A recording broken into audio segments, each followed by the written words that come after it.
இன்னைக்கு நம்ம இந்த வீடியோல வந்து ரேஸ் டு பிளே ஆஃப்ஸ் தான் பார்க்க போறோம். ஷோட நேம் வந்து fight for play of and race to play of எவ்வளோ வச்சுக்கலாம். இப்போ என்ன கரண்ட் சினாரியோ என்னன்னா, ஒரு மாதிரி டாப் 3 வந்து செட் ஆயிடுச்சு பயங்கரமா. ஏன்னா ராஜஸ்தான் கீழே இருக்காங்க, அஃப்கோர்ஸ் அவங்க அப்புறமா பார்க்கலாம். RCB, GT and SRH pretty much நல்ல பொசிஷன்ல இருக்காங்க. நெட் ரன் ரேட்டும் நல்லா தான் இருக்கு 3 டீம்ஸ்க்கும். அவங்கள வந்து ஒன்றும் வர முடியாது. சப்போஸ் இன்னைக்கு ஜிடி தோத்தாலும் பிரச்சனையே கிடையாது. இன்னைக்கு கரண்ட் மேட்ச் போயிட்டு இருக்கு. ஸோ அந்த டாப் 4ல 3 செட் ஆயிடுச்சு. 4th ஸ்பாட்டுக்கு 3 பேர் காம்படிட் பண்றாங்க. Actually 4 team outside chance வந்து கேகேஆருக்கு இருக்கு. எப்படின்னா சிஎஸ்கே, அப்புறம் ராஜஸ்தான், பஞ்சாப் 3 பேரும் யாரா 2 பேர் 2 கேம் தோத்துறாங்கன்னா வெளியே. ஸோ கேகேஆர் வந்து கண்டென்ஷன்ல வர வாய்ப்பு இருக்கு. ஏன்னா 250 ரன்ஸ் எவ்வளோ அடிச்சிட்டாங்க. ஜிடி வந்து இப்போ சேஸ் பண்ணணும். அவங்க கொஞ்சம் கேஸ் நம்மளுக்கே தெரியும். அந்த டாப் 3 தூக்கிட்டானா ஹை டார்கெட் வேற கொஞ்சம். ஸோ நான் என்ன சொல்றேன், கேகேஆருக்கு வாய்ப்பு இருக்கு. ஸோ 4 டீம்ஸ் வந்து போட்டி போடுறாங்க. யாரு? கேகேஆர், சென்னை, அதுக்கப்புறம் பாத்தீங்கன்னா ராஜஸ்தான், பஞ்சாப் கிங்ஸ். இந்த 4 டீம் கூட தான் அந்த 4th ஸ்பாட்டுக்கு இதுவே. இப்போ நான் சென்னையோட டெல்லி கேபிட்டல்ஸ்க்கு 3% தான் வாய்ப்பு இருக்கு. ரொம்ப கம்மி, மேத்தமேட்டிக்கலி ரொம்ப கம்மி அவங்களுக்கு. நான் சென்னையோட சினாரியோஸ் நான் காமிச்சிடுறேன். ஏன்னா சென்னை ஃபேன்ஸ் எல்லாம் கேட்பீங்க, சென்னை குவாலிஃபை ஆகிறது சொல்றா அப்படின்ட்டு. இதோ சொல்லிடுறேன், உடனே நான் எக்ஸ்பிளைன் பண்றேன் பாருங்க. இப்போ இதுல வந்து சென்னைக்கு அடுத்த 2 மேட்ச் மஸ்ட் வின், ஜெயிச்சே ஆகணும். அதுல வந்து எந்த விதமான ஒரு இதுவுமே கிடையாது, எந்த ஒரு எக்ஸ்கியூஸுமே கிடையாது. அவங்க 2 மேட்ச் ஜெயிச்சிட்டானோ பர்மிட்டேஷன் காம்பினேஷன் வருது. எங்க வருதுன்னா, ராஜஸ்தான் வந்து ஒரு மேட்ச் தோக்கணும், பஞ்சாப் கிங்ஸும் ஒரு மேட்ச் தோக்கணும். கேகேஆர் ஜெயிச்சு 16க்கு மட்டும் வரக்கூடாது. புரியுதா சொல்றது? 16 பாயிண்ட்ஸ் மட்டும் வர விடக்கூடாது அவங்கள. அவங்க ஏதாவது ஒரு கேம் தோத்துறணும், நம்ம டிபெண்ட் பண்ணியிருக்கணும். இந்த 3 டீம் தான் சென்னை டிபெண்ட் பண்ணி இருக்க வேண்டியது பிளே ஆஃப்ஸ்க்கு போற மாதிரி இருந்தா. ஸோ இதுதான் சினாரியோ. வீடியோக்குள்ள போயிடலாம் நம்ம. Welcome to VR boys.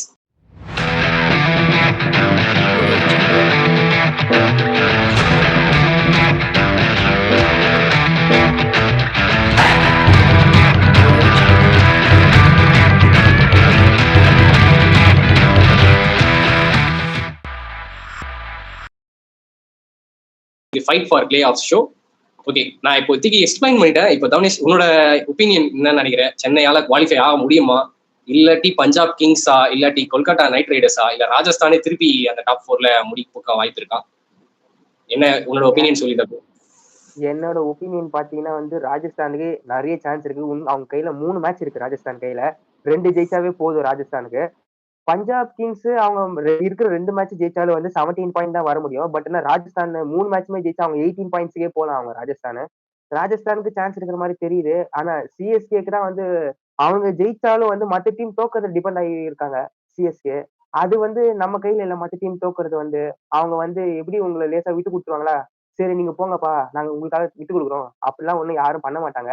அது இந்த மாதிரி மற்ற டீம் தோத்தாதான் நம்ம உள்ள போற இருக்க நிலைமை வந்துட்டாலே வந்து எனக்கு தெரிஞ்சிருக்கு ரொம்ப சான்ஸ் கம்மி தான் நினைக்கிறேன் சிஎஸ்கேக்கு. பிளஸ் அவங்க வேற வந்து நிறைய மிஸ்டேக்ஸ் பண்றாங்க. இன்னும் சீசன் முடிய போகுது, இன்னும் நிறைய மிஸ்டேக்ஸ் பண்ணிட்டு இருக்காங்க. எனக்கு என்ன பண்றாங்கன்னே புரியல. எனக்கு ஒன்னும் வந்து லாஸ்ட் மேட்ச் அகில் ஹுசைன் ஆடுறதுக்கு ஏதாவது ரீசன் சொன்னாங்களா? ஏன் அகில் ஹுசைன் ஆடலன்னு? அது வந்து அதாவது நான் வந்து போன ப்ரிவியூ பார்த்துருந்தீங்கன்னா தெரியும் வியூவர்ஸ். நான் என்ன கேட்டிருந்தேன்னா அதர்ஷன் ப்ரோ கிட்ட, அவர் வந்து ஸ்பின் பவுலர்ஸ் 3 பேர் போலான்ற மாதிரி சொல்லியிருந்தாரு. நான் அப்பயே கேட்டேன் அவர்கிட்ட, ஃபாஸ்ட் பவுலர்ஸ்க்கு ஏதாவது ஹெல்ப்ஃபுல்லா இருக்கிற விக்கெட் மாதிரி தெரியுது. ஏன்னா ஃபாஸ்ட் பவுலர்ஸ் ஜென்ரலா நல்லா பண்ணியிருக்காங்க இந்த ட்ராக்ல. மோசின் கான் 5-4 எடுத்திருக்காரு. நிறைய விக்கெட்ஸ் ஃபாஸ்ட் பவுலர்ஸ்க்கு தான் விழுந்திருக்கு. ஈவன் தோ அங்க டர்ன் ஆகும், அதெல்லாம் வந்து 2023ல வந்து டஃபா இருந்துச்சு விக்கெட். லாஸ்ட் 2 இயர்ஸ்ல லக்னோ கிரவுண்ட் கொஞ்சம் நல்லா ஆயிடுச்சு. கொஞ்சம் நல்ல பேட்டிங் ட்ராக்கா மாத்திட்டாங்க. அதே அகமதாபாத் மாதிரி தான் மாத்திட்டாங்க. சென்னை எப்படி ஆயிடுச்சு அந்த மாறிடுச்சு. என்னோட கணிப்புப்படி ஏன் அவங்க ஆடலன்னா, போன மேட்ச் ஜாஷ் இங்கிலீஷ் பிடிச்சி பொழந்துட்டாரு அகில் ஹுசேன். அந்த ஃபர்ஸ்ட் ஓவரே நீ உனக்கு நல்லா ஞாபகம் இருக்கும், ஒரு 17 ரனோ 12 ரன் போயிடும். ஸோ ருத்ராஜுக்கு வந்து அந்த கான்ஃபிடன்ஸ் இல்லைன்ட்டு நான் பாக்குறேன். வெளியில ஒரு ஃபேனா பார்த்தேன்னா எனக்கு இது தோணுது. போன மேட்ச் அடிச்சுட்டான், சரி இந்த மேட்ச் வந்து பயந்துட்டாருன்ட்டு. எல்லாருக்கும் அப்படிதான் தோணுது. கன்ஃபார்மா கான்ஃபிடன்ஸே இல்ல. வந்து ஒரு ட்ரஸ்ட் என்ன, சரி பரவாயில்ல போன மேட்ச் தான் அடிச்சான், இந்த மேட்ச் வந்து வேற பிச்சு, சரி வேற பிச்சு கூட சரி பிச் கண்டிஷன்ஸ் விடுங்க. எனக்கு இதுதான் ஒண்ணு. இது ஜேமி ஓவர்டன் வந்து இன்ஜுரி ஆயிட்டு போயிட்டாங்கன்னா, நீங்க ஜேமி ஓவர்டனுக்கு பதிலா தானே நீங்க ரீப்ளேஸ் பண்ணணும். ஆல்ரெடி ஒரு ஆள் இருக்கிறவன பெஞ்சில் உட்கார வச்சுட்டு நீங்க அவனுக்கு பதிலா ரீப்ளேஸ் பண்றீங்க. சிவம் துபே, பிரசாந்த் 2 பேருமே 11ல எடுக்கிறீங்க. குர்ஜித் சிங்கை நீங்க வந்து இம்பாக்ட் பிளேயரா எடுக்கிறீங்க. என்ன பண்றாங்கன்னே எனக்கு ஒன்னும் புரியல. இதே கடைசி வரைக்கும் தப்பு மேல தப்பு பண்ணிட்டே இருந்தா என்னதான் புரியல. ஃபேன்ஸ் டிசப்பாயின்ட்மெண்ட் தான் பண்றாங்க இவங்க. கரெக்டா. எனக்கு வந்து இந்த சிஎஸ்கே கேம்பெயின் இது சம்மப் பண்ணணும்னா ஒரே ஒரு விஷயம் தான். இன்ஜுரிஸ் இஸ் ஈக்வல்ஸ் டு, இது சூப்பர் கிங்ஸ் இல்ல, இது இன்ஜுரி கிங்ஸ்ன்னு சொல்லிடலாம் டைட்டில். ஏன்னா அது ஒரு 11 போடலான்ட்டு நானும் அதர்ஷனும் போன வீடியோல சொல்லியிருந்தோம். அது பார்த்துருப்பீங்கன்னு நினைக்கிறேன். ஏன்னா ஆல்மோஸ்ட் 11 மெம்பர்ஸ் கிட்ட வெளியே ஒரு மேட்ச் ஆடி ஜெயிச்சு மேன் ஆஃப் மேட்ச் சொல்லிட்டு பட்டாமாமே டாடா பாபா அப்படி சொல்லிட்டு போயிடுறாங்க எல்லாருமே. ஒருத்தர் காலை பிடிச்சிக்கிறாரு, ஒருத்தர் கையை பிடிச்சிக்கிறாரு, ஒருத்தர் ஃப்ராக்சர்ன்றாரு, இன்னொருத்தர் கேட்டா காஃப் ஸ்ட்ரெயின்ன்றாரு. ஆனா அவரை வச்சு டிக்கெட்டை மட்டும் சேல் பண்றாங்க. அது வேற டிபார்ட்மெண்ட், அது நம்ம டிபார்ட்மெண்ட் இல்ல. எனக்கு ஒரே ஒரு டவுட், போனாட்டி அதர்ஷன் கிட்ட கேட்டேன். சிஎஸ்கே பிசியோ டாக்டர்ஸ் அந்த மெடிக்கல் டீம் வந்து என்னதான் பண்றாங்க, இல்லைன்னா அந்த ட்ரெயினர் இருக்காங்களே ஸ்ட்ரென்த் ட்ரெயினரு, ஒரு மாதிரி அந்த இப்போ அந்த ராஜஸ்தான்லாம் ராஜாமணின்னு ஒருத்தர் வருவார்ல, அவர் வந்து நல்லா அந்த ஸ்பீட் ட்ரைனிங்கு, ஸ்பிரிண்ட் ட்ரைனிங்கு, கொஞ்சம் அந்த பால் ஃபாஸ்டா இருக்குது, அந்த மாதிரி ட்ரைனிங்லாம் பண்றதுனால இன்ஜுரி ஏற்படுதா, இல்லைன்னா ப்ராக்டிஸ் ஒழுங்கா பண்ணாதனால இன்ஜுரி வருதா, இல்லை மெடிக்கல் டீமால எதுவும் பண்ண முடியல? என்ன இது ஒப்பீனியன் கேட்டா எல்லாமே சொல்லலாம். எனக்கு தெரிஞ்சு என்னோட மெயின் பாயிண்ட் என்ன தெரியுமா, தோனி இல்லாம சிஎஸ்கே மொத்தமா போயிட்டாங்க. இதுல இந்த சீசன்ல இருந்து தெரிஞ்சது என்னன்னா, தோனி தான் இத்தனை சீசனா வந்து சிஎஸ்கே எல்லா டிபார்ட்மெண்ட்டும் பாத்துக்கிட்டது தோனி தான். ஆக்ஷன்ல எடுக்கிறதுல இருந்து பிளேயர்ஸ் யூஸ் பண்றதுல இருந்து எல்லாமே பண்ணது தோனி தான். இப்ப வந்து தெளிவா தெரியுது. தோனி இல்லாம வந்து இந்த கடைசி 3 சீசனா எதுவுமே சரியா பண்ணல. பிசியோ வரும்போது இத்தனை வருஷமா இருந்த அதே பிசியோ தான். ஆனா இந்த வருஷம் மட்டும் ஏன்னு தெரியல. இந்த டாமி ப்ரீவியஸ் சிம்சக், முன்னாடி கூட வந்து டாமி சிம்சக் அந்த ஒரு திருப்பர்ல அவரு டாமி சிம்சக் தான் ரொம்ப வருஷமா இருக்காரு. அவர் வந்து பிசியோ ஓகே, அவர் வந்து ஓரளவுக்கு ரெக்கவர் பண்ண சொல்லுவாரு, அந்த பெயின் கில்லர்ஸ் கொடுத்து ஏதோ பண்ணிடுவாரு. நான் வந்து இந்த medical team off season training players முன்னாடி பண்ணிருப்பாங்களே, ப்ரீ சீசனு அதெல்லாம் அந்த ட்ரைனிங்லாம் ஒழுங்கா எடுத்தாங்களா, ரொம்ப ட்ரெயின் பண்றாங்களா, எனக்கு அதுவும் ஒரு டவுட் இருக்கு. இப்ப ஸ்பெசிஃபிக்கா ட்ரெயின் பண்ணா மேபி நீங்க ஒர்க்லோட கம்மி பண்ணலாம். நான் பார்த்த வரைக்கும் வெளியில இருந்து நிறைய யூடியூப்ல சொல்றாங்க, ஸ்பெசிஃபிக் ட்ரைனிங் பண்ணா மேபி கொஞ்சம் இன்ஜுரிஸ் குறையலாம். வெறும் நீங்க ஒரு எண்டோஸ் மட்டும் தான் போட போறீங்க, அதனால வைடியாக்க மட்டும் ட்ரை பண்ணுங்க, அதை மட்டும் நெக்ஸ்ட்ல ப்ராக்டிஸ் பண்ணுங்கன்னு சொல்லலாம். ஸோ அதை மட்டும் பண்ணியிருந்தா மேபி இன்ஜுரி வராத இருந்திருக்கலாம். அவங்க ரொம்ப ஹார்ட் ஒர்க் பண்றாங்களோ அப்படின்னு தோணுது. ஏன்னா எல்லாருமே யங்ஸ்டர் சென்னையில, அதே புரிஞ்சுக்கணும். எல்லாருமே யங்ஸ்டரா இருக்காங்க நான் பார்த்த வரைக்கும். ஏன்னா ஆவரேஜ் ஏஜே பாத்தீங்கன்னா 24, 26 தான் இருக்கு இந்த டீமுக்கு. ஒரே ஒருத்தர் மட்டும் 45 வயசுல இருக்காரு, மீதி ருத்ராஜ் அப்புறம் வந்து அந்த சஞ்சு சாம்சன், இவங்க 2 பேர் மட்டும் தான் ஏர்லி 30s அப்படின்னு இருக்காங்க, ஸ்டார்டிங் 30sல இருக்காங்க. ஓவர் ட்ரைனிங் பண்றதும் ஒரு பிரச்சனையா சென்னைக்கு இன்ஜுரி வர காரணத்துக்கு? நீங்க ஓவர் ட்ரைனிங் சொல்றீங்க. எனக்கு தெரிஞ்ச இந்த ஒர்க்லோடு மேனேஜ்மெண்ட் இவங்க எல்லாம் வந்து இந்த சீசன் இவ்வளவு இந்த ஐபிஎல் இவ்வளவு வந்து லீக்ஸ் எல்லாம் விளையாடிட்டு வராங்க. இவங்க இந்த மாதிரி வந்து வேர்ல்ட் கப்ல இருந்து இவங்க விளையாடிட்டு வராங்க. அதுக்கேற்ற மாதிரி இவங்களுக்கு எல்லாம் ஆல்ரெடி ஒர்க்லோடு ஹெவியில இருந்து வராங்க. அவங்களுக்கு ஏற்ற மாதிரி நீங்க கரெக்டா முன்னாடி சொன்னீங்களே, இந்த மாதிரி அவங்களுக்கு ஏற்ற மாதிரி ஸ்பெசிபிக்கா ட்ரைனிங் தரேன், ஓகே நீ இது மட்டும் ஆடிக்கப்பா போதும், வேற எதுவும் ஹெவியா பண்ணாத அப்படின்னு நீங்க சொன்ன மாதிரியே பண்ணிருக்கலாம். அது கொஞ்சம் பாத்துருக்கலாம். இது வந்து கரெக்டா வேர்ல்டு கப் முடிஞ்ச 2 வாரத்திலேயே ஐபிஎல் ஆரம்பிச்சிச்சுன்னு நினைக்கிறேன். எனக்கு தெரிஞ்சு வந்து அதுவும் கூட காரணமா இருக்கலாம். ஜேமி ஓட்டன்லாம் இங்கிலாந்துக்கு வந்து நல்லா பண்ணியிருந்தாரு. மெயின் ஆளு இது வேர்ல்ட் கப்ல. சோ அதெல்லாம் கன்சிடர் பண்ணிட்டு கொஞ்சம் வந்து ஒர்க் லோடு கம்மி பண்ணிருக்கலாம். ஆனா என்ன பண்றது, இவங்க பண்ற தப்புனால வந்து நீ ஆடலன்னா வந்து மேட்சே போற நிலைமைக்கு இருக்கிறேடா. டெவால் பிரேவிஸ் அடிச்சாதான் மேட்ச் ஜெயிக்கிற மாதிரியே இருக்கு. ஜேமி ஓட்டன் விக்கெட் எடுத்தாதான் மேட்ச் ஜெயிக்கிற மாதிரி இருக்கு. சஞ்சு சாம்சன் அடிச்சாதான் வந்து மேட்ச் ஜெயிக்கிற மாதிரி இருக்கும் போது அந்த அந்த பிளேயர்ஸ் மேலே ப்ரெஷர் கிரியேட் ஆகுதுல்ல. ஆஹா நம்ம அடிக்கலாம் டீமே தோத்துதுரா, நம்ம விக்கெட் எடுக்கலாம் டீமே போகுது. அதுக்காக அவங்களே புஷ் பண்ண போய் தான் இன்ஜுரி ஆகிறாங்கன்னு நினைக்கிறேன் எனக்கு தெரிஞ்சு. ஓகே, எனக்கு வந்து இப்போ அடுத்து சென்னை சூப்பர் கிங்ஸோட மேட்சஸ் பத்தி நம்ம சும்மா லேசா டச் பண்ணிடலாம். அவங்களால அடுத்த 2 கேம்ல வாய்ப்பு இருக்கா, இல்ல இருக்க மாதிரி தெரியுதா, ஜெயிக்க முடியுமா ரெண்டுமே? ஏன்னா வந்து ஒன்னு ஹோம் கேம், ஒன்னு அவே கேம் ஆடுறாங்க. ரெண்டுமே டாப் 2 டீம்ஸ். நம்ம இந்த லீக்ல பாட்டம் டேபிள் டீம் அடிச்சுதான் பழக்கம், டாப் டேபிள் டீம் ஒருத்தனை கூட அடிச்சது இல்ல. 5 டிஃபீட்னு நினைக்கிறேன். 6வது டிஃபீட் மட்டும் அந்த பாட்டம் டேபிள் இருக்க எல்எஸ்டி கிட்ட, அது இம்பார்ட்டன்டான டிஃபீட்டா போயிடுச்சு கடைசியில. அதுக்கப்புறம் எஸ்ஆர்எச் கேம் ஒன்று தோத்தாங்க. எனக்கு அப்பயே தோணுச்சு இது வந்து சீசனோட டிசைடர் மாதிரி இருக்க போதுட்டு. ஏன்னா கேட்சப் கேம் ஆயிடும். அந்த எஸ்ஆர்எச் கேம் 10 ரன்ல தோத்தாங்கல்ல, கொஞ்சம் நல்லா பேட்டிங் ஆடி தான் ஜெயிச்சிருக்கலாம். சென்சிபிளா ஆடாத, ரொம்ப ஹார்டா தான் 180 சேசி ஹார்டா போயிட்டு ஒரு மாதிரி ஸ்ட்ரகிள் பண்ணி தோத்தாங்க. அந்த மேட்ச் இம்பார்ட்டன்ட் ஆயிடுச்சு. நெக்ஸ்ட் 2 மேட்ச் ஜெயிக்க முடியுமா சென்னையால? ஹோம்ல எஸ்ஆர்எச் விளையாடுறாங்க. அங்க வந்து நேராஜி வந்து 4 ஃபாஸ்ட் போலரா 5 ஃபாஸ்ட் போலர் ஆடுறாரு. அது நம்ம டீம் வேற கொஞ்சம் அந்த back of length and hard lengths போட்டா ஸ்ட்ரகிள் பண்றாங்களே 3 பேருமே. ஏன்னா ஒரே மாதிரி அவுட் ஆறாங்க நான் பார்த்த வரைக்கும். ஒருத்தர் என்னடானா புல் ஷாட் அடிக்க பார்த்து மிட் விக்கெட்ல கேட்ச் ஆகுது, மிடான்ல கேட்ச் ஆகுது. இன்னொருத்தர் என்னடானா ஒரு மாதிரி பயந்துனே சாம்சன் இப்படி தட்டினாரு, டீப் ஸ்கொயர்ல கேட்ச். உரியல் பட்டேலுக்கு அங்க ஃபீல்டர் வச்சிருக்காங்க. அங்கேயும் அவர் வந்து கேம் அப்படிதான் ஒத்துக்கிறேன். அவரு பால் ரேஞ்சில இருந்தா அடிக்க போறதா மேட்டர் ஆடுறாரு. ஜெயிக்க முடியுமா நெக்ஸ்ட் 2 கேம்ஸ்? நான் ரெண்டுமே நல்ல பவுன்ஸ் இருக்கிற ட்ராக்ஸ்ல விளாடுறோம். சென்னையிலயும் இந்த வாட்டி பவுன்ஸ் பேஸ் நல்லா இருக்கு கம்பேர் டு ப்ரீவியஸ் இயர்ஸோட. அகமதாபாத்ல நான் 5 ஃபாஸ்ட் பவுலர்ஸ், அது ஒரு பெரிய ஒரு கோட்டை. அந்த கோட்டையை உடைக்க முடியுமா தெரியல. உடைக்க முடியுமா 2 கேம்? அதை பத்தி அப்படியே நம்ம டச் பண்ணிடலாம். ஸோ எஸ்ஆர்எச் கேம் முதல்ல போயிடலாம், அடுத்து ஜிடி. ஸோ எஸ்ஆர்எச் கேம்ல பார்த்தனா என்ன காம்பினேஷன் விளாட நினைப்பேன், அப்புறம் எந்த மாதிரி விக்கெட் கொடுக்க ட்ரை பண்ணுவேன் எஸ்ஆர்எச்சோட கேம் ஸ்டைல உடைக்கணும்னா? ஒண்ணும் இல்ல. அதே ஸ்பின் ட்ராக் தான் தரணும். அகில் ஹுசைன கொண்டு வரணும். அதுதான். ஆனா வந்து எனக்கு தெரிஞ்சு வந்து இங்கேயும் தப்பு பண்ண கூட சான்ஸ் இருக்கு. இது ஃபர்ஸ்ட் எஸ்ஆர்எச் மேட்ச்ல வந்து இத்தனை லெஃப்ட் ஹேண்டர்ஸ் இருக்காங்கன்னு சொல்லிட்டு மேத்யூ ஷாட்ட உள்ள கொண்டு வந்தாங்களே. அந்த மாரி கூட ஒரு மிஸ்டேக் பண்ண சான்சஸ் இருக்கு எஸ்ஆர்எச் மேட்ச்ல. ஆனா இந்த எஸ்ஆர்எச் மேட்ச்ல ஜெயிச்சிருவாங்களா தான் தோணுது. ஏன்னா வந்து ஹோம் அட்வான்டேஜ் இருக்கு சிஎஸ்கேக்கு. இது எப்படின்னா ஜெயிச்சிருவாங்க. ஆனா ஜிடி மேட்ச் தான் வந்து கொஞ்சம் டவுட்டா இருக்கு. ஓகே, எஸ்ஆர்ஹெச் மேட்ச்ல எனக்கு தெரிஞ்சு நீ சொல்றபடி பார்த்தா ஸ்பின் ட்ராக் தரணும்னு சொல்ற, பட் ஆவரேஜ் டர்னே ரொம்ப கம்மியா தான் இருந்துச்சு. ஒரு மாதிரி ஸ்லோ டேர்னர் அந்த மாதிரி ஸ்லோ பிச் கொடுத்தா மேபி அவங்களோட பேட்டிங் வந்து தடுத்து நிறுத்த முடியுமா சென்னையால? ஏன்னா ஸ்லோ விக்கெட் கொடுத்தா நம்மளுக்கும் அது அட்வான்டேஜா இருக்கும். ஏன்னா நம்ம கிட்ட நல்ல ஸ்பின் ஹிட்டர்ஸ் இருக்காங்க. கேம்ல நிறைய பேர் பார்த்தோன்னா டூபே ஸ்பின் ஹிட்டர் தான் சொல்றாங்க. அதுக்கப்புறம் சில பிளேயர்ஸ்லாம் இருக்காங்க சென்னையிலேயே ஓரளவுக்கு ஸ்பின் பவுலர்ஸ் மட்டும் நல்லா அடிக்கிற மாதிரி உனக்கு பிளேயர்ஸ் தெரியும். யார் யாரெல்லாம் ஸ்பின் நல்லா விளையாடுவா, சிக்ஸ் அடிக்கிறாங்கன்னு பார்த்துருப்பேன் சீசன்லாம். அவங்களுக்கு ஒரு மாதிரி ஸ்லோ பவுன்ஸ் கம்மியா ஸ்லோவான ஒரு ட்ராக் கொடுத்தா மேபி சென்னைக்கு அட்வான்டேஜா இருக்குமா, இல்லைன்னா அந்த ஹை பேஸ் அண்ட் பவுன்ஸ் அந்த ட்ராக்கே கொடுத்தாலே கரெக்டா இருக்குமா? எல்எஸ்சி கேம்ல வந்து இல்ல அந்த மாதிரி ட்ராக் கொடுத்தா ஓகேவா, இல்லைன்னா வந்து ஒரு மாதிரி சென்னையில அந்த மும்பை இந்தியன்ஸ் கிட்ட ஒரு கேம் நடந்ததுல அந்த மாதிரியான ஒரு ட்ராக் கொடுத்தா எஸ்ஆர்எச் ஸ்டாப் பண்ண முடியுமா? அதான் என்னோட கொஸ்டின். அந்த இது நீங்க ஃபர்ஸ்ட் செகண்ட் சொன்னீங்களே அந்த மாதிரி கொடுத்ததா வந்து ஆமா சிஎஸ்கேவால ஜெயிக்க முடியும். நீங்க வந்து பவுன்சி ட்ராக் எல்லாம் கொடுத்தீங்கன்னு வச்சுக்கோங்களேன், அது சிஎஸ்கேக்கே திருப்பி வீக்னஸா போயிடும். இவங்க நல்லா போலிங் போட்டு அவங்க டிபெண்ட் பண்றாங்க, இவங்களால திருப்பி அடிக்க முடியாது அந்த மாதிரி ட்ராக் கொடுத்தா. அது எனக்கு தெரிஞ்சு வந்து மும்பை இந்தியன்ஸ் மாதிரி ஸ்லோ ட்ராக் கொடுத்தா வந்து ரெண்டு டீமுமே நல்லா ஃபைட் பண்ணுவாங்க. ஓகே, பவுன்ஸ் மட்டும் அப்போ அவங்க கம்மி பண்ணிட்டா கரெக்டா இருக்கும். ஸ்லோ டர்னரோ ஃபாஸ்டோ பவுன்ஸ் மட்டும் கொஞ்சம் அவங்க சைடு விடாத விட்டா எனக்கு நல்லா இருக்கும். ஏன்னா அபிஷேக் சர்மா பவுன்ஸ் பிடிக்கும், டிராவிஸ் ஹெட்டுக்கும் பவுன்ஸ் பிடிக்கும், நம்ம இஷான் கிஷனுக்கும் பவுன்ஸ் கொடுத்தா அப்படியே வாரி விட்டுருவாரு கரெக்டா. ஏன்னா மூணு பேருமே வந்து ஒரு மாதிரி ஃபர்ஸ்ட் பால் இருந்து அடிக்கிற பிளேயர்ஸ் தான். அவங்களுக்கு பவுன்ஸ் விரும்புவாங்க, பேஸ் விரும்புவாங்க, ஒரு மாதிரி அந்த ஹார்ட் லென்த்தோட குட் லென்த்ல போட்டு அடிக்க ட்ரை பண்ணுவாங்க.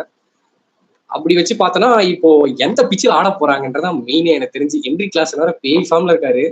நம்ம பேட்டிங் வந்து பவர் பிளே வந்து என்ன பண்ணா நல்லா பண்ணலாம். நம்மளுக்கு தெரிஞ்சிச்சு சாம்சனும் ருத்ராஜா ஓப்பனிங் ஆட போறாங்க. யார் அக்ரஸர் ஆட போறா, யாரு செகண்ட் ஃபீல்டில் ஆட போறா, எவ்வளவு ரன்ஸ் அடிச்சா கரெக்டா இருக்கும் சென்னை? ஏன்னா எஸ்ஆர்எச்சோட போலிங் வீக் இருக்கு. அவங்களோட ஸ்டாட்ஸ் பார்த்தேன், அவங்களோட பவர் பிளே போலிங்க்கு ஆவரேஜா 11 ரன் கொடுக்குறாங்க பர் ஓவருக்கு இந்த சீசன் ஃபுல்லாவே. அதை வந்து காம்பன்சேட் பண்ணி சென்னை அதை டாமினேட் பண்ண முடியுமா? ஏன்னா போன கேம்ல 36/3 இருந்தாங்க, இந்த கேம்ல அந்த மாதிரி நடக்குமா எஸ்ஆர்எச் கிட்ட? எனக்கு தெரிஞ்சு வந்து இந்த கேம் சஞ்சு சாம்சன் ஏதோ பழக்க போறாருன்னு தோணுது. இன்னைக்கு அவரு அன்னைக்கு பேட்ல பட போகுதுன்னு தோணுது சஞ்சு சாம்சனுக்கு. பட் ஆனா வந்து அங்க பேட் கமிஷன் ஒருத்தர் இருக்கிறாரு. அவரு வந்து உங்களுக்கே தெரியும் எப்படி இருந்தாலும் வந்து எந்த மாதிரி பிச் கொடுத்தாலும் சரி இன்டெலிஜென்ட்டா போட்டு போயிருவாரு. இன்டெலிஜென்ட்டா போட்டு போயிருவாரு. 50-50 தான் ப்ரோ இது. பட் ஆனா வந்து சிஎஸ்கே எப்படியோ ஜெயிச்சிருவாங்களோன்னு தோணுது எனக்கு. எப்படியோ ஜெயிச்சிருவாங்களோன்னு தோணுது. ஓகே, ஆனா என்னோட கணிப்புப்படி சென்னைக்கு கஷ்டம் நான் சொல்றேன் எஸ்ஆர்எச் மேட்ச். ஏன்னா நம்மளோட ஃபாஸ்ட் பவுலர்ஸ்க்கு இருக்க பேஸ் வந்து இந்த ஐபிஎல் நான் பார்த்த வரைக்கும் 135 பிலோலாம் போட்டா கஷ்டம்னு நினைக்கிறேன் இப்போ இருக்க ஐபிஎல். ஏன்னா ஒரு மாதிரி இடுப்பு அளவுக்கு வர அந்த பால்ஸ் ஹார்ட் லென்ஸ்ல போட்டா கூட அங்க இருந்து சிக்ஸ் அடிக்கிறாங்க. ரொம்ப கஷ்டமாயிடுச்சு இப்போ பவுலர்ஸ்க்கு. மார்ஜின் ஆஃப் எரர் ரொம்ப கம்மியான மாதிரி எனக்கு தெரியுது வியூவரா. முன்னாடிலாம் ஒரு ஹார்ட் லென்ஸ் போட்டாங்கன்னா சிங்கிள் தான் தட்ட பாக்குறாங்க. இப்ப பேட்டை வீடுறாங்க, யார் வந்தாலும் சரி, பவுலர் வந்தாலும் சரி, டீலாண்டர் யார் வந்தாலும் சரி, வீடுறாங்க, சிக்ஸ் அடிக்க பாக்குறாங்க ஃபர்ஸ்ட் பால். இந்த கேம் ஆனா மாறிடுச்சு லாஸ்ட் 3 இயர்ஸ்ல. ஆஃப்டர் 2024 அப்புறமே 250 ஸ்கோர்ஸ்லாம் சேஸ் ஆகுது. சென்னையில 200 அடிக்கிறாங்க, 200 சேஸும் பண்றாங்க. நிறைய வாட்டி நடந்திருக்கு, சென்னையும் அடிக்கிறாங்க. சில டீம்ஸும் ஸ்ட்ரகிளும் பண்ணிருக்காங்க சென்னை கிட்ட ஒரு மாதிரி ஹோம் கேம்ல. அகில் ஹுசைன் நல்லா தான் போட்டிருக்காங்க சொன்ன மாதிரி. ஸோ இப்போ நெக்ஸ்ட் கேம் வந்து என்னோட ப்ரெடிக்ஷன் என்னன்னா எஸ்ஆர்எச்க்கு நல்ல வாய்ப்பு இருக்கு ஜெயிக்கிறதுக்கு. ஈவன் தான் அவங்க ரெக்கார்டு சரியில்லை அப்படின்னு கேட்பீங்க. அவன் ரெக்கார்டு என்ன சூப்பரா இருக்கா எஸ்ஆர்எச் ரெக்கார்டு? சென்னையில நிறைய மேட்ச் ஆடிருக்காங்க, 2024 ஃபைனல்ஸ் தோத்துருக்காங்க. அதுக்கு முந்தின வருஷம் ஜெயிச்சாங்கன்னு நினைக்கிறேன் 2025. அந்த ஒரு நல்ல கேட்ச் ஒன்று பிடிப்பாங்களே, அந்த கமிங் டு மிண்டிஸ் ஒரு கேட்ச் ஒன்று வரும், அந்த கேட்ச் டெவால் பிரவிஸ் அப்பதான் சூப்பரா ஆடிட்டு இருப்பாரு, அவுட் ஆயிடுவார் அன்பார்ச்சுனேட்லி. அந்த மேட்ச் ஜெயிப்பாங்க. அதுக்கு முந்தின வருஷம் தான் அவங்க ரெக்கார்ட் மோசமா இருந்துச்சு. ஸோ ரொம்ப வருஷம் கழிச்சு சேப்பாக்ல ஜெயிச்சாங்க அந்த 2025ல. எனக்கு என்ன தோணுது, அவங்க ஃபாஸ்ட் பவுலிங் பெட்டரா இருக்கு. ஸோ அதனால நான் அவங்க பக்கம் போறேன். சென்னை பேட்டிங் ஓகே நல்லா இருக்கு, டீசெண்டா ஆடுறாங்க. சேசிங் 200 ரொம்ப கஷ்டப்படுறாங்க. ஸோ அது ஒரு பாயிண்ட் வச்சுக்கிறேன். அவங்களோட ஃபாஸ்ட் பவுலர்ஸ் நல்லாவே போடுறாங்கன்னு நான் ஃபீல் பண்றேன். அந்த பிரஃபுல் எங்கேயும் நல்ல இன்ஸ்விங்கர் போடுறாரு, ஒரு மாதிரி சப்போர்ட் பண்றாரு. கமின்ஸ் நம்மளுக்கு தெரிஞ்சதுதான், அவர் வந்து அந்த ஹார்ட் லென்ஸ் போட்டு ஸ்லோ பம்பர் எல்லாமே வைப்பாரு. சென்னைக்கு கன்ஃபார்மா ஒரு ஷார்ட் பிச் டெலிவரி டெஸ்ட் இருக்கு அப்படின்னு எனக்கு தோணுது. ஏன்னா கமின்ஸோட நேச்சுரல் இருந்து அந்த பேக் ஆஃப் லென்த்ல தான் போடுவாரு. ஹார்ட் பால் மேல போட்டு பிளஃப் பண்ண பார்ப்பாரு, ஷார்ட் பால் ஃபீல்டு வச்சுட்டு மேல போட்டு பிளஃப் பண்ண பார்ப்பாரு. எஸ்ஆர்எச் கேம் எனக்கு பொறுத்த வரைக்கும் கஷ்டம். நீ சென்னை ஜெயிப்பாங்கன்ற பார்க்கலாம் அந்த கேம் எப்படி போகுதுட்டு. நெக்ஸ்ட் ஜிடி கேம் புரியல. ஜிடி கேமுக்கு போறதுக்கு முன்னாடி நான் உங்ககிட்ட வந்து 2 கேள்வி கேட்கிறேன். சிஎஸ்கே பிளேயிங் 11ல சேஞ்ச் பண்ணுவாங்களா? பண்ணா எந்த மாதிரி பண்ணுவாங்க? உங்களுக்கு எந்த மாதிரி சேஞ்ச் பண்ணணும்? இப்ப எல்எஸ்டி மேட்ச் விளையாடின பிளேயிங் 11ல நீங்களா இருந்தா என்ன சேஞ்ச் பண்ணுவீங்க? ஆனா சிஎஸ்கே என்ன சேஞ்ச் பண்ணுவாங்க? எனக்கு அக்கார்டிங் டு எனக்கு வந்து இந்த 11 ஆனா நல்லா இருக்கும்னு தோணுது. நல்லாலாம் பண்ணுமான்னு எனக்கு கேட்டேன்னா தெரியாது. அந்த ஃபீல்டு அது எப்படி அவங்க பர்ஃபார்ம் பண்றாங்க வச்சு. பட் நான் என்ன சேஞ்ச் பண்ணணும்னு நான் சொல்றேன். நான் வந்து எனக்கு தெரிஞ்சிச்சு ருத்ராஜும் சாம்சனும் இப்படிதான் ஆட போறாங்கன்னு தெரிஞ்சிச்சு. 2 பேரும் ஒரே கேம் தான். அந்த பாபர் அசாம் ரிஸ்வான் மாதிரி ஃபர்ஸ்ட் 10 பால் பொறுமையா தான் ஆட போறாங்க. அதுல பவர் பிளே முடிஞ்சிடும். 5 பேர் வந்துருவாங்க. அப்புறம் நீ சுத்தி பிரோஜனம் இல்லை. ஸோ அது வச்சிடலாம் ஒரு பக்கம். மேத்யூ ஷாட் சாம்சனையும் ஓப்பனிங் இறக்கிட்டேன்னா ஏன்னா மேத்யூ ஷாட் உனக்கு கொடுப்பாருன்னு நான் சொல்றேன். தடாலியா அடிச்சு டிராவிஸ் ஹெட் 100 அடிக்கிற பிளேயர் கிடையாது. நீ ஷார்ட் பிச் டெலிவரி மட்டும் போட பார்த்தேன்னு வச்சுக்கேன் அகேன்ஸ்ட் மேத்யூ ஷாட் சாம்சன் நீ சேவ் பண்ணலாம் ஆக்சுவலி பவர் பிளேல. அதை நான் சீசன் முன்னாடில இருந்தே சொல்றேன். ஏன்னா மேத்யூ ஷாட்டோட ஸ்ட்ரென்த் என்னன்னா ஸ்கொயர் ஆஃப் த விக்கெட்ல மார்ச் அடிச்சிட்டு இருந்தாருல போன மேட்ச் நீ பார்த்தல அந்த எல்எஸ்சி மேட்ச்ல ஒரு மாதிரி அரகுற ஷார்ட் பால் வந்து இடு பைட்ல இந்த range body line short balls இது எல்லாமே எக்ஸலண்டா புல் ஷாட் அடிக்கு. அவர்கிட்ட இருக்கு பிக்அப் ஷாட் ரோஹித் சர்மா மாதிரி நல்ல புல்லு கட்டு இருக்கு, கொஞ்சம் பவுன்ஸும் இருக்கு சேப்பாக்கல. ஸோ நானும் மேத்யூ ஷாட்டையும் சாம்சனையும் ஓப்பனிங் ஆட்டு எனக்கு 3-4ல தான் கொஞ்சம் டாட் பால்ஸ் ஆடுறாங்க. ருத்ராஜ் நல்லாவே ஸ்ட்ரைக் ரொட்டேட் பண்ணுவாரு, ஸ்பின்னர் நல்லாவே டேக் டவுன் பண்ணுவாரு, ஃபாஸ்ட் பாலர்ஸா கஷ்டப்படுறாரு இந்த சீசன். நானும் தான் ஒரு டவுன் டிராப் பண்ணிட்டு ஷார்ட்டை ஓப்பனிங் ஆனா நீ சொன்னல அகில் ஹுசேன் ஆட மாட்டாங்கன்னு எனக்கு தெரியுது. இப்பயே தெரியுது நீ சொன்ன மாதிரி லெஃப்டா 2-3 லெஃப்ட் இருக்கு, கண்டிப்பா ஆட மாட்டாங்க. ஆடவும் சான்ஸ் இருக்கு. கேட்டா என்ன சொல்லுவாங்க, அவர் நல்லா பண்ணிருக்காரு பவர் பிளேல டாட் பால் போடுவாருன்ட்டு. அது டபுள் எஜ் ஸ்வாட் தான். நீ மேத்யூ ஷாட் ஆனா உனக்கு டபுள் இது கவர் ஆகுது. உனக்கு டாப்ல பேட்டிங் வந்துச்சுன்னா கொஞ்சம் அந்த ஹார்ட் லென்ஸ் கீட் லென்ஸ் எல்லாம் போட்டாங்கன்னா அவர் பேசிக் யூஸ் பண்ணி டக்கு ஸ்டிக்ஸ் அடிச்சிருவாரு. ஸோ அவர் வந்தாருன்னா நம்மளுக்கு ஒரு ஓப்பனிங் பார்ட்னர்ஷிப் எப்படி அந்த கான்வே ருத்ராஜ் செட் ஆச்சோ அந்த மாதிரி ஷார்ட் சாம்சன் நெக்ஸ்ட் இயருக்கு அப்படி செட் ஆயிடும்னு சொல்றேன். ஒரு ட்ரை தான் பண்ணி பார்க்கலாமே. உங்களுக்கு வந்து லீக்லேயே செகண்ட் ஆவரேஜ் நினைக்கிறேன், லோவஸ்ட் ஸ்ட்ரைக் ரேட் ஆவரேஜ் சென்னைக்கு தான். 25 தான் அவங்களோட ஆவரேஜ் பேட்டிங்ல. பார்ட்னர்ஷிப்பா சேர்ந்து அடிக்கிறேன் அவ்வளவுதான் மேட்சுக்கு. எவ்வளவு ஸ்ட்ரைக் ரேட்ல அடிக்கிறான்னு சொல்றேன். 110 இந்த காலத்துல வரலாம்னா சத்தியமா ஜெயிக்க முடியாது. நம்ம கேமை தோக்குற ஒரு 2 இடம் தான். என்னன்னா bowling power play, batting power play, இங்கதான் தோக்குறோம். இந்த 2த்துல ஏதாவது ஒன்னாச்சு ஜெயிச்சா மேட்ச்ல இருக்கும். 2மே தோத்துறோம். போன மேட்ச் 2மே தோத்தோம். 36 for 3, 91 for சம்திங் ஏதோ போயிடுச்சு. அதை போச்சு பொந்துட்டாங்க. அந்த மாதிரிலாம் போச்சுன்னா கேட்சப் கேம்லாம் பண்ண முடியாது. டெஸ்ட் கிரிக்கெட் கிடையாது. ஸோ அதனால தான் சொல்றேன் மேத்யூ ஷாட் ரொம்ப இம்பார்ட்டன்ட் பிளேயர். ஷார்ட் பாலை ட்ராக்கிள் பண்ணோம்னா மேத்யூ ஷாட்டை ஆடி ஆகணும், இல்லைன்னா ஹார்ட் லென்ஸ் போட்டு முடிச்சு விட்டுருவாங்க. இப்பயே சொல்றேன். ஸோ நான் சேஞ்ச் பண்ணா மேத்யூ ஷாட்டை ஆடுவேன். நம்பர் 2ல சாம்சன், நம்பர் 3 ருத்ராஜ், 4ல உர்வில் பட்டேல், 5ல கார்த்திக் சர்மா ஆடுவேன் நான். அதெல்லாம் நான் மாற்ற மாட்டேன். எனக்கு ஷாட் மட்டும் உள்ள வரணும். ஒரு இன்டர்நேஷனல் குவாலிட்டி பேட்டர் வந்து டாப் ஆர்டர்ல ஆடணும். 2 பேரும் இந்த மாதிரி பொறுமையா தான் ஆட போறீங்க, 10 பால் டைம் ஆட போறீங்கன்னா தயவுசெய்து வேணா, சாரி பாய் பாய் சொல்லிடலாம். அது நீங்க 4500 அடிங்க, இல்ல 2 பேர் சேர்ந்து 9000 கூட அடிங்க. ஐபிஎல்ல இன்டென்ட் காட்ட மாட்டாங்களே. விராட் கோலிலாம் இன்டென்ட் காட்டுறாரு. 19 வருஷமா ஆறாரு. அவரும் எவ்வளவு கேம் பார்த்துருப்பாரு, கேம் மாறிச்சுன்னு அவருக்கே தெரியுது. தேவ்தத் படிக்கலே வந்து ஷார்ட்ஸே ஆட மாட்டாரு. இப்ப பாரு ஃபர்ஸ்ட் பால்ல இருந்து அடிக்கிறாருல, அந்த மாதிரி ஒரு பிளேயர் நம்மளுக்கு இல்ல. மேத்யூ ஷாட் அட்லீஸ்ட் அந்த ஷார்ட் பால் ட்ராக்கிள் பண்ற ஒரு எபிலிட்டி இருக்கு. 2 ஓவர் ஆஃப் ஸ்பின் போட முடியும். நம்ம கை சுத்தலாம் 3 பேருக்கும். சூப்பராகவே போட்டாரு. விக்கெட்டும் ஒரு வாய்ப்பு இருக்கு. நல்ல ஃபீல்டர் லாங் ஆஃப்ல. ஸோ அதை ஆடுவேன். வேற யாரை ட்ரை பண்ணுவேன்னா ஸ்ரேயஸ் கோபால் ட்ரை பண்ணுவேன். 100 அகமதை உட்கார வச்சிருவேன் நான். எனக்கு தெரியும் 100 அகமது கேம் என்னன்ட்டு. நான் டெஸ்ட் பண்ணிப்பேன் ஒரு கேம். ஏன்னா ஸ்ரேயஸ் கோபால் நல்ல கூகுளி போடுவாரு. ஸோ லெஃப்ட் ஹேண்டருக்கு அகேன்ஸ்டா அவனுக்கு அது ஒரு ஆப்ஷன், வெரைட்டி ஓப்பன் ஆகும். ஸ்லோவா போடுவாரு. அவரெல்லாம் 10 ரன் அடிக்க முடியும். நல்ல ஃபார்ம்ல இருக்காரு. ரஞ்சி சீசன்லாம் செமையா இருக்கு. அவரை உள்ள எடுத்துட்டு வர பார்க்கணும். ஒரு மேட்ச் தந்துதான் பார்க்கலாமே, என்னதான் பையன் பண்றான்னு பார்த்துலாமே. ராகுல் சேர் எடுத்தாங்க, வேஸ்ட் யூஸ் பண்ணல, கூட்டி வச்சிட்டாங்க. ஸ்ரேயஸ் கோபால் கண்ணிலே காட்ட மாட்டாங்க. ஸோ நானும் தான் மேத்யூ ஷாட் ஸ்ரேயஸ் கோபால் எடுத்து வருவேன். அந்த ஜாக்கரி ஃபோக்ஸ்னு ஒருத்தர் இருக்காருல, அவர் ட்ரை பண்ண முடிஞ்சா ட்ரை பண்றேன். இப்பயே நான் அந்த பையனுக்கு என்னதான் சரக்கு இருக்குன்னு தெரிஞ்சுக்கலாம். இன்டர்நேஷனல் இந்தியா கிட்ட ஒரு மேட்ச் அடிச்சிட்டாங்கன்னு உள்ள பூட்டி வச்சிருந்து எனக்கு அது நான்சென்ஸ் மாதிரி தெரியுது. ஏன்னா சென்னைக்கு நல்லா போட்டானா ஒரு வேலை என்ன ஆகும். நீ கேட்டல ஒரு ஆல்ரவுண்டரு ஜாக்கரி ஃபோக்ஸால ஓவர் டர்னர் சூப்பராகவே பேட்டிங் ஆட முடியும். அவங்க கிட்ட அந்த பிக்அப் ஷாட்டு, அந்த ஸ்கூப்பு இதெல்லாமே ஆடுவான். நல்ல பேட்டிங் ஆடுவான். ஸோ பேட்டிங் ஆல்ரவுண்டரா யூஸ் பண்ணலாம் ஆக்சுவலி ஜாக்கரி ஃபோக்ஸ். நீங்க அந்த 4th ஸ்பாட் விடுறீங்க, இல்லை எனக்கு அகில் ஹுசேன் தேவையே கிடையாது அப்படின்னா நீங்க ஷாட்டையும் மேத்யூ ஷாட்டை ஆட போடலாம். ஜாக்கரி ஃபோக்ஸ் ஆடிங்கன்ற உனக்கு எத்தனை power play bowler, Johnson, Foulkes, Choudhary 3 நல்ல ஃபாஸ்ட் போலரு மாத்தி போட்டுக்கோ. அவ்வளவுதான், முடிஞ்சு போச்சு. Power play sort out. பேட்டிங்ல ஷார்ட் ஆனா பேட்டிங் பவர் பிளே உனக்கு ஷார்ட் அவுட் ஆயிடும். ஸோ நானும் தான் இந்த shot Shreyas Gopal, Zakary Foulkes 3 பேர் எப்படியாச்சும் 11ல போட முடியும் பார்ப்பேன். பிரசாந்த் வீரை டிராப் பண்றேன். நான் ஃபினிஷரெல்லாம் ஆட மாட்டேன். அவரை வச்சுப்பேன் ஃப்ளோட்டரா. திடீர்னு பிச்சு சிட்டானா அது அப்படின்னா அவரை வந்து செகண்ட் ஸ்பின்னரா வச்சுப்பேன். செகண்ட் ஸ்பின்னரா ஸ்ரேயஸ் கோபாலோட. ஏன்னா ஸ்ரேயஸ் கோபால் நல்லா கூகுளி இருக்கு அவர்கிட்ட. ஆர்சிபில விராட் கோலி எப்படி கிட்ட எடுத்துருக்காரு தெரியும் நினைக்கிறேன். பார்த்துருப்பேன். ஹேட்ரிக் கூட எடுத்திருக்காரு 2019ல. ஸோ சஞ்சு சாம்சனுக்கு நல்லாவே தெரியும் ஸ்ரேயஸ் கோபால் பத்தி. ஏன்னா அந்த டீமோட கேப்டனா இருந்தார் அப்பலாம் அவரு. ஸோ நானும் தான் அது ட்ரை பண்ணுவேன் எஸ்ஆர்ஹெச் மேட்ச்க்கு. ஏன்னா எஸ்ஆர்ஹெச்சுக்கு வீக்னஸ் டாப் 3 தூக்கிட்டா காலி ஆகணுங்க. இப்பயே சொல்லிடுறேன், டாப் 3 தூக்கிட்டேன்னா காலி ஆகணுங்க. எப்படி நீங்க ஓகே நெக்ஸ்ட் சொன்னதெல்லாம் வந்து எனக்கு தெரிஞ்ச வரைக்கும் நீங்க சொன்னதெல்லாம் வந்து இப்ப வர மேட்ச் தோத்துட்டாங்கன்னா ஜிடி மேட்ச்க்கு இதெல்லாம் ட்ரை பண்ணுவாங்களோன்னு தோணுது எனக்கு தெரிஞ்சு. நீங்க சொன்னீங்க நல்ல நல்ல பாயிண்டா தான் நல்ல நல்ல பாயிண்டா தான் சொன்னீங்க. ஆனா வந்து எனக்கு என்னமோ இவ்வளோத்தையும் ட்ரை எல்லாம் பண்ண மாட்டாங்கன்னு தெரிஞ்சு.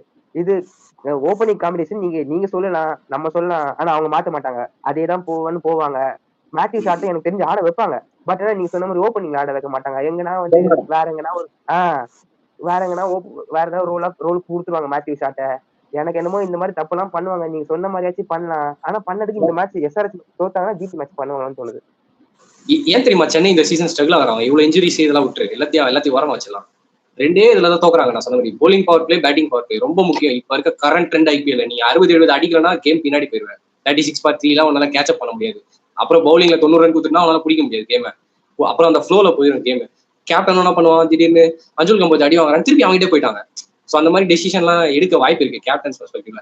நம்ம கிட்ட மட்டும் தான் out and out fast bowler கிடையாது, அவுட் அண்ட் அவுட் நல்ல டிஸ்ட்ரக்டிவ் ஓப்பனிங் பேட்ஸ்மேன் கிடையாது, வந்தவொடனே அடிக்கிற பிளேயர் கிடையாது நம்ம கிட்ட. உருவில் பட்டேல் இருக்காரு, நம்பர் 3 இருக்காரு, அவரையும் ஓப்பனிங் ட்ரை பண்ண மாட்டீங்கன்னா நீங்க ஷார்ட் ட்ரை பண்ணுங்க. எதுக்கு எடுத்தீங்க 2 கோடி வெச்சு பூட்டி யோகா எடுத்தீங்க? ஆஸ்திரேலியாவில் ஒரு ரெக்கார்ட்ல போய் எடுத்து பாருங்க. ஓப்பனிங் ஆடும்போது பிபிஎல்ல ருத்ராஜ் மாதிரி ஃபுல் இன்னிங்ஸ் ஆடினா 180 ஸ்ட்ரைக் ரேட்ல ஆடுறாரு அவரு. ஸோ அவர்கிட்ட சரக்கு இருக்கு. ஸோ ஸ்பென்சர் ஜான்சன் இப்போ உனக்கு நியூ பால்ல போன மேட்ச் பார்த்துருப்பேன், நல்லா பேசு, ஹார்ட் லென்ஸ் போட்டு மாதிரி வித்து கொடுக்காத போட்டார் பத்தியா. சௌதரி அவரை போட்டா டெட்லி ஆயிடும் நம்மளோட பவர் பிளே போலிங். ஷார்ட்டை நான் சீசன் ஸ்டார்டிங்ல இருந்தே சொல்லிட்டு இருக்கேன், என்னோட பழைய வீடியோ கூட எடுத்து பாருங்க. ஷார்ட்டையோ சாம்சனையும் ஆனீங்கன்னா யாரு short pitch, Rabada short pitch போட்டாலும் சரி, ஆர்ச்சர் ஷார்ட் பிச் போட்டாலும் சரி, ட்ராக்கிள் பண்ணிடலாம், நம்ம ஈஸியா பண்ணிடலாம். அதுதான் நான் சொல்ல வரேன். நான் சொல்ல வருது, நம்ம மேத்யூ ஷாட் ஆடுங்க நான் அப்பத்துல இருந்தே கதறிட்டு இருக்கேன். என் பேச்ச எவனுமே கேட்கல. ஆடுனா நான் சீசன் வின் பண்ணிடுவான் சொல்ல வரல. 36/3 ஆவாது, 60/1 50/1 முடிக்கலாம்னு சொல்ல வரேன். ஏன்னா டாப் 3ல அந்த ஒரு மாதிரி ஹார்ட் லென்ஸ் போட்டா ஷாட்ஸ் இல்லை யாருக்குமே. லோ அண்ட் கான்பிடன்ஸ் முடிச்சு விட்டுறாங்க. ஆகாஷ் சிங்லாம் பாரு, ஒரு இந்தியன் போலர்னா 3 விக்கெட் எடுத்துட்டு போறாரு. இதெல்லாம் வந்து ஒத்துப்பியா நீ? அது அன்கேப்டு இந்தியன் நான் சொல்ல வரேன். சோ நான் என்ன சொல்ல வரேன்னா, அந்த ஒரு ஃபாரின் பேட்டர் எடுத்துக்கிறீங்க, அவன் வந்து 4ல ஆடாதீங்க. அவனோட நேச்சுரல் பொசிஷன் ஓப்பனிங் போட்டு சுத்த விடுங்க மேத்யூ ஷாட்டை. அவன் திடீர்னு ஸ்ட்ரைக் ரேட்ல அடிக்க ஆரம்பிச்சிட்டாருன்னா கான்ஃபிடன்ஸ் வந்துச்சுன்னா யாருக்கு தெரியும், 500 ரன் சீசன் அடிக்கலாம் நெக்ஸ்ட் சீசன். ஸ்டார்டிங்ல இருந்தே இந்த மாதிரி ஒரு 11 மேட்ச் கொடுங்க, கொடுத்துட்டு ஃபெயில் ஆனா அப்புறமா நீங்க ட்ரை பண்ணிக்கோங்க ஓல்டு காம்பினேஷனே. அப்போ ஒர்க் அவுட் ஆகுதான்னு பார்க்கலாம். ஏன்னா சென்னைக்கு ஆவரேஜ் ஸ்கோர் என்ன இருக்கு ஓப்பனிங்ல, 25 தான் இருக்கு. எதுக்கு ஆடணும்? 11 மேட்ச் ஆயிடுச்சு. இப்ப ட்ரை பண்ணலாம் சீசன் முடிஞ்சு போயிடும். அப்புறம் நீ நெக்ஸ்ட் சீசன் இதே ட்ரை பண்ணா உன்னை முடிச்சு விட்டுருவாங்க. அதே ஹார்ட் லென்ஸ் போட்டு முடிச்சு விட்டுருவாங்க. ஏன்னா எல்லா விக்கெட்லயும் பாத்துருணும். இப்போ பவுன்ஸ் நிறைய இருக்கு, சேப்பாக்க விக்கெட் மாறிடுச்சு, நல்ல ஹை பேஸ் பவுன்ஸ் வருது எல்லா ட்ராக்லயும். கொஞ்சம் அந்த மாய்ஸ்சரும் தண்ணியும் ஊத்துனாங்கன்னா அந்த பிச்சில் இன்னும் பறக்க விடுறாங்க பால. அந்த பவுன்ஸ் எல்லாம் கேட்ச் பண்ற அளவுக்கு நம்ம கிட்ட ஷார்ட்ஸ் ஆடுற பிளேயர்ஸ் கிடையாது டாப் 3ல. அதுதான் பிரச்சனை சென்னைக்கு. போலிங்கு, பேட், ஃபீல்டிங்கு 200 அடிக்க முடியல, 180 சேஸ் பண்றேன், அதெல்லாம் பிரச்சனை இல்லை. பவர் பிளேல 3 பேர் அவுட் ஆயிட்டா அப்புறம் எங்க இருந்து 200 அடிக்கிறது, 180 சேஸ் பண்றது? புரியுது நான் சொல்றது? அண்டர்ஸ்டாண்ட் அந்த கேம். இப்போ கரண்ட் ட்ரெண்ட் ஐபிஎல்ல பவர் பிளேல 3 பேர் அவுட் ஆயிட்டா காலி, அப்புறம் ஒண்ணும் பண்ண முடியாது. ஏன்னா நம்ம கிட்ட வந்து இப்பதான் வந்து ஐபிஎல்னாவே என்னன்னு இப்பதான் புரியுது அவங்களுக்கு. இப்பதான் வந்து கத்துக்கிறாங்க. இப்பதான் ட்ரெண்டுக்கே வர்றாங்க ஐபிஎல். இப்போ இப்படிதான் இப்போ ஐபிஎல் லாஸ்ட் இயர் எண்ட்ல வந்தாங்க சொல்லு. ஏன்னா அப்பதான் நல்ல இப்பதான் அவங்க ரியலைஸே பண்றாங்க. மத்த பஞ்சாப், பெங்களூர்லாம் வந்து முன்னாடியே பண்ணி அவங்களே முட்டி மோடி நல்ல நிலைமைக்கு வந்துட்டாங்க. எனக்கு ஒரு டவுட், ஸ்பென்சர் ஜான்சனோட கேம் பத்தி உனக்கு எப்படி இருந்தது? அவன் 1.5 வருஷம் கிரிக்கெட் ஆடல, ஃபர்ஸ்ட் 3 ஓவர் சூப்பரா போட்டாரு, ஒரு 20 ரன்ஸ் எவ்வளவுதான் போச்சு, நல்ல லைன் லென்த் போட்டாரு.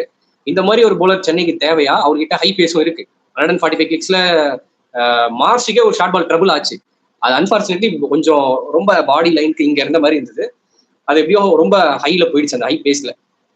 ஸோ இவரை பத்தி எப்படி இருக்கு? நெக்ஸ்ட் சீசன் ட்ரை பண்ணலாமா? இவரையும் நேத்தன் எலிஸை மட்டும் வச்சுட்டு ஹென்ரியை டிராப் பண்ணிடலாமா? ஹென்ரி டிராப் பண்ணிட்டு நம்ம அவுட் அண்ட் அவுட் ஃபாஸ்ட் போலரா நானும் ஹோஸ்ட் என்ன பேசியிருந்தோம் அஜயும், நம்ம கிட்ட மட்டும் தான் ஒருத்தர் 150 போற போலர் இல்ல. ஜேமி ஓட்டன் போனா அந்த பிளேஸ்ல பேக்கப்பா நான் வந்து ஜேசன் ஓல்டரோ அப்புறம் வந்து ஸ்லோவா போடுற போலரோ அதெல்லாம் எனக்கு தேவையில்ல. போட்டா ஹை பேஸ் வச்சு இடிக்கிற மாதிரி ஓவர் 10 பார்ட் 2 ஜெராக்ஸ் மாதிரி இருக்கணும். ஆனா நான் எல்லாமே ஆட மாட்டேன். ஓவர் 10 இல்லைன்னா ஆடுவேன். என்னோட காம்பினேஷன் தான். ஓவர் 10 இல்லையா அவுட் அண்ட் அவுட் போலர் போயிடுவேன். நான் 50 ரன் போட்டோம், நார்க்கியாவே எடுப்பேன். நான் யாரையும் எடுக்க மாட்டேன், நார்க்கியா மட்டும் எடுத்துட்டு நீ போடு ஷார்ட் பால், உனக்கு வந்து அம்பர்லா ஃபீல்டு வைக்கிறேன், deep point, deep square leg, பின்னாடி ஃபீல்டு வை, முன்னாடி அடிக்கவே அவனை. ஷார்ட்ஸ் இருந்தா அடிக்கட்டும் முன்னாடி தில்லா. ஏன்னா இப்ப அவன் ஹை பேஸ் போட்டா 100 நிறைய விக்கெட்டுக்கு வாய்ப்பு இல்லை, சுத்துவாங்க ஸ்பின்ன கன்ஃபார்மா சுத்துவாங்க. நீ பக்கி லூசியன் ஆட தேவையில்ல, ஃபாரின் காம்பினேஷன் ஓப்பன் ஆயிடும். நார்கேவா பவர் பிளேயோட எண்ட் ஓவர் கூட எடுத்துட்டு வந்து திடீர்னு நல்ல ஹார்ட் லென்த் ஷார்ட் பால் போட்டா ஆப்போனண்ட்டை ட்ரபிள்ல வைக்கலாம் நம்ம. லைக் இந்த நம்ம கிட்ட டாமினேட் பண்ற டீம்ஸ் எல்லாம் சொல்றேன், இந்த மார்ஷையோ இந்த இங்கிலீஷையோ அவங்களெல்லாம் டாமினேட் பண்ணலாம். ஏன்னா மிஸ் பண்ணா போல்ட் ஆயிடுவாங்க. கொஞ்சம் ரிஸ்க் ஆச்சுன்னா இது ஒரு ரன்னும் போயிடும், நான் ஒத்துக்கிறேன், ரன்னும் போகும். இப்போ நான் தான் நெக்ஸ்ட் சீசன் நார்கேவா ஒரு சீரியஸ் கண்டென்டரா பார்ப்பேன். ஏன்னா இவங்க ரிலீஸ் பண்ணிடுவாங்கன்னு தோணுது. எல்எஸ்சி அழகா 2 கோடி வாங்கி போட்டு வந்துனேன்றேன். இந்த ஃபோக்ஸ் எல்லாம் ரிலீஸ் பண்ணிட்டு சொல்றேன், இந்த ஃபோக்ஸ் அவரை மட்டும் ரிலீஸ் பண்ணிட்டு நார்கேவா மட்டும் ஒரு change out and out fast bowler ஒன்று, ஒரு ஓப்பனர் எங்கன்னா வாங்க முடியுமா பார்ப்பேன். மேட் ஹென்ரியை விட்டுட்டு இன்னொரு ஒரு foreign opening batsman or middle order batsman யார மாதிரி ட்ரை பண்ணலாம். ஒரு டிம் டேவிட் மாதிரி ஒரு பவர் ஹிட்டர் யாராவது ஒருத்தர், இல்லைன்னா ஒரு ஓப்பனிங் பேட்ஸ்மேன், ரெண்டுத்துல ஏதாவது ஒன்று யாராவது ஒருத்தர் ட்ரை பண்ணி பார்த்தலாம். புதுசா வந்திருக்க சைனிங்ஸை பத்தி என்ன நினைக்கிறேன், அவங்களை வந்து விளையாட வைப்பாங்களா நெக்ஸ்ட் 2 கேம்ஸ். எஸ்ஆர்ஹெச் ஜிடி இருக்கு, டியான் ஃபாரஸ்டர் இருக்காரு, இந்த மேட்ச் எனக்கு தெரிஞ்சு எஸ்ஆர்ஹெச் மேட்ச் எந்த சேஞ்சும் பண்ண மாட்டாங்க. மேத்யூ ஷாட் மட்டும் தான் ஒரு சேஞ்ச் பண்ணுவாங்கன்னு எனக்கு தோணுது. இந்த எஸ்ஆர்ஹெச் மேட்ச் தோத்தாதான் வந்து ஜிடி மேட்சுக்கு சரி பிளே ஆஃப் போயிடுச்சு, சரி அடுத்த சீசனுக்கு தான் ட்ரை பண்ணலாமே ட்ரை பண்ணுவாங்கன்னு தோணுது. அது கூட வந்து இப்ப ரீப்ளேஸ்மெண்ட்டா சைன் பண்ண உங்களை விளையாட வைப்பாரான்னு எனக்கு டவுட் தான்ப்பா. ஓகே, அதாவது எப்படின்னா Overton bowling all rounder high pace போடுறாரு, 151 கிக்ஸ் நினைக்கிறேன் இந்த வாட்டி சென்னைக்காக போட்ட ஒரே போலுது. ரொம்ப காலத்துக்கு அப்புறம் நடக்குது இது, ரொம்ப காலம். அது எப்பனா நீ 2008, 10 காலகட்டத்தில் டக்கி போலிஞ்சரை யாராவது போட்டு பார்த்துருப்பீங்க அந்த ஸ்டாட்ல. அதுக்கப்புறம் 2026 தான் ஒரு எக்ஸ்பிரஸ் பேஸ் போலர் சென்னை கிட்ட இருக்கு ஆஃப்டர் ஏசலோட எக்ஸிட். ஒரு நல்ல ஹார்ட் லென்ஸ்ல இந்த ரேஞ்சுக்கு ஒரு நல்ல பால்ஸ் போட்டு பயமுத்துற டெவஸ்டேட்டிங் போலர்னா சொல்ல ஒருத்தர். அவருக்கு சைனிங் யாரு, பேட்டிங் ஆல்ரவுண்டர் டியான் ஃபாரஸ்டர் வந்து தேவ்தத் படிக்கிற மாதிரி நல்லா ஹைட்டா இருப்பாரு, நல்ல ஷாட்ஸ் இருக்கு, லெக் சைட்ல ஸ்ட்ராங் ஜோன் லெக் சைடு ஒரு மாதிரி பிக்கப் ஷாட் ஆட வாய்ப்பு இருக்கு. நாட் ஷார்ட் பால் சொல்ல வரல, ஒரு மாதிரி அந்த பிக்கப் ஃபிளிக்கு அந்த மிட் விக்கெட்ல அடிக்கிறது, டிபிக்கல் லெஃப்ட் ஹேண்டர் அடிக்கிறது, அப்புறம் நேரம் அடிப்பாரு. ஒரு ஆஃப் சைட் கேம் பிளே கொஞ்சம் கம்மி தான், ஆட முடியும், ஆத்தென்டிக்கா ஆட முடியும். ஃபினிஷர் மாதிரி ட்ரை பண்ணலாம், அந்த ஃப்ளோட்டர் மாதிரி ஒரு நம்பர் 4ல ஸ்பின் போடுறாங்க அப்படின்னா ஒரு இறக்கி விடலாம், டூபே இறக்கி விட பயமா இருந்துச்சுன்னா. ஸோ அப்போ அதுதான் கேட்க வந்தேன், டூபேவை 2023 பார்த்தா நம்பர் 3 இறக்கி விட்டுட்டு இருந்தாங்க. அந்த டெம்போ மெயின்டைன் பண்ணணும். ஏன்னா ருத்ராஜ் கான்வி என்ன பண்ணுவாங்க, விக்கெட் விட 50 ரன் அடிச்சிருவாங்க. இதே மாதிரி தான் ஆடுவாங்க, பார்க்கல தொசி தான் ஆடுவாங்க, அங்கங்க பவுண்டரி அடிச்சு 50 வந்துருவாங்க, விக்கெட் விட மாட்டாங்க. டூபேவை 3ல இறக்கி அந்த டெம்போ மெயின்டைன் பண்ணுவாங்க. இப்போ ஃபினிஷரா ஆடுறாரு, அது எப்படி பாக்குறீங்க? ஃபினிஷரா உங்களுக்கு கன்வின்சிங்கா, இல்லைன்னா கம்முனு 3லே ஆட்டு போங்களேன் அப்படின்ட்டு தோணுதான், இல்ல 4ல ஆடிட்டு போங்க, ஏன்னா உருவில் படையில் இருக்கனால 4ல ஆடலாம். ஃபினிஷரா எனக்கு கன்வின்சிங் இல்ல. ஆனா இவங்க எதனால ஃபினிஷரா செலக்ட் பண்ணாங்கன்னு எனக்கே தோணுதுன்னா, இந்தியன் டீம் வேர்ல்ட் கப்ல ஆடின பர்ஃபார்மன்ஸ் பார்த்து சரி நீ அங்க அந்த பொசிஷன்ல தான் ஆடிட்டு வந்த, இங்கேயும் வந்து அதே பண்ணு அப்படின்னு நினைச்சிருப்பாங்களோ என்னமோ எனக்கு தோணுது. பட் ஆனா இந்தியன் டீம்ல வந்து அவங்க பர்ஃபார்மன்ஸ் பண்ணது எல்லாமே டாப்ல, அபிஷேக் சர்மா சஞ்சு சாம்சன் பர்ஃபார்மன்ஸ் பண்ணது எல்லாம் டாப்ல. ஆனா இவருக்கு பெருசா ரோல் இல்ல. ஆனா இங்க வரும்போது வந்து டாப்பே வீக்கா இருக்கு, நீங்க பர்ஃபார்மன்ஸ் பண்ணி தான் ஆகணுன்ற போது உங்களுக்கான கரெக்டான ரோல் இல்லைன்னா நீங்க எப்படி பர்ஃபார்மன்ஸ் பண்ணுவீங்க? நான் வந்து ஸ்பின் வந்து நல்லா அடிப்பேன் பொழப்பேன், அது மாதிரி இருக்கும் போது என்னது கடைசி ஓவர்ஸ்ல ஒய்டி ஆக்காரா நீ 6 ஆடுறா எப்படி என்னால அடிக்க முடியும்? அந்த மாதிரிதான் வந்து எனக்கு தெரிஞ்சு இப்ப சிஎஸ்கே தூபே யூஸ் பண்ணிட்டு இருக்காங்க. இதெல்லாம் தான் நானும் சொல்றேன், வந்து சிஎஸ்கே வந்து இப்பதான் வந்து கத்துக்கிறாங்களோன்னு தோணுது தோனி இல்லாத டைம்ல. இதே தோனி கேப்டனா இருந்திருந்தாருன்னா வந்து தூபே வந்து அவரோட ரோல் என்னமோ அதான் கொடுத்துருப்பாரு டீம் அனலைஸ் பண்ணிட்டு.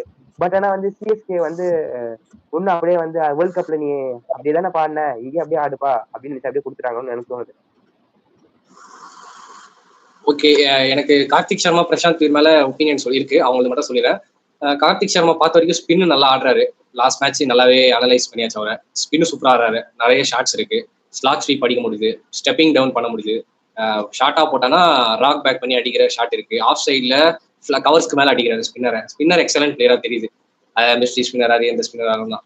ஃபாஸ்ட் பவுலர்ஸ்க்கு அகேன்ஸ்டா மயங்க் யாதவுக்கு அகேன்ஸ்டா பார்த்த சிங்கிள்ஸ் ரொட்டேட் பண்ண முடியல, ஆனா ஷாட் ஆட முடியுது ஃபாஸ்ட் பவுலர்ஸ்க்கு அகேன்ஸ்டா. டிஃபரெண்டா இருக்கு அவரோட பிரீடு, அவரோட டேலண்ட் பிரீட் வந்து டிஃபரெண்டா இருக்கு. ஸ்பின்னர் சூப்பரா இருக்கு, ஃபாஸ்ட் பவுலர்ஸ் கிட்ட பிக்கப் ஷாட் இருக்கு, ஹை பேஸ் போட்டாலும். ஆனா ஸ்ட்ரைக் ரொட்டேட் பண்ண கஷ்டப்படுறான் அந்த பையன் கார்த்திக் சர்மான்றவன். ஸோ எடுத்தது ஜஸ்டிஃபிகேஷன் வந்துருச்சு, ஒரு மாதிரி இருக்கு டேலண்ட். இன்னும் 2-3 இயர்ஸ் கொடுத்தா டைம், மேபி நெக்ஸ்ட் ருத்ராஜ் மாதிரி ஆரஞ்சு கேப்பா அடிக்க வாய்ப்பு இருக்கு சென்னைக்கு. கொஞ்சம் அந்த இன்னும் 19 வயசு தான் ஆகுது, இன்னும் 2-3 இயர்ஸ் கொடுத்தா மேபி ஒரு ரியான் பராக் மாதிரி ஒரு ஜெய்ஸ்வால் மாதிரி ஒரு நல்ல பிளேயரா வரதுக்கு வாய்ப்பு இருக்குன்னு தோணுது. இந்தியாவுக்கு அந்த டேலண்ட் இருக்கு, அது பார்த்து தான் எடுத்திருக்காங்க, அது ஜஸ்டிஃபைட் ஆயிடுச்சு. பட் பிரசாந்த் வீரரை இவங்க சரியா யூஸ் பண்ணல, ஒரு கூட போலிங் தர மாட்டாங்க. ஏதோ 12 பால் போட்டு 14 கோடி கொடுத்துட்டு 12 பால் மட்டும் போடுறானா என்ன நியாயம் அது? அவனும் யோசிப்பால, எனக்கும் தாங்க போலிங்க்கு நான் என்ன பண்ணுவேன், என் காட்டுவேன் டேலண்ட் அப்படின்ட்டு. ஒரு ஓவர் கூட போன மேட்ச் எல்எஸ்சியோட ஒரு ஓவர் போட்டுருக்கலாம், ஒரு ஓவர் கூட ட்ரை பண்ணாத அப்படியே ஃப்ளோவோட போயிட்டாரு. அடி வாங்குற போலருக்கே குத்துருந்தாரு. பிரசாந்த் வீரே ஒழுங்கா யூஸ் பண்ணல. கான்ஃபிடன்ஸே இல்ல ருத்ராஜுக்கு. இதுல நல்லாவே தெளிவா தெரியுது. இதுல பிரசாந்த் வீர் பொறுத்த வரைக்கும் இவங்க ஒழுங்கா யூஸ் பண்ணல. கார்த்திக் சர்மாவோட பொட்டன்ஷியலை சிஎஸ்கே அன்லாக் பண்ணிட்டாச்சு. ஸோ அவன் நம்பர் 4 அவனை ஆட போறானா. ஆனா அவனுக்கு ஸ்ட்ரைக் ரொட்டேஷன் மட்டும் எப்படியாச்சும் கத்துட்டானா அவன் டெட்லி பிளேயரா மாறிடலாம். ஒரு மாதிரி அந்த 52 ரோல் கரெக்டா செட் ஆயிடும். 52 ரோலுக்கு மிக்ஸ் மேட்ச் ஆயிடும் கரெக்டா. அந்த பிரசாந்த் வீரை மட்டும் டெவலப் பண்ணாங்கன்னா டீம் செட் ஆயிடும்னு தோணுது. ஆனா கரெக்டான வாய்ப்பு கொடுக்க மாட்டாங்க.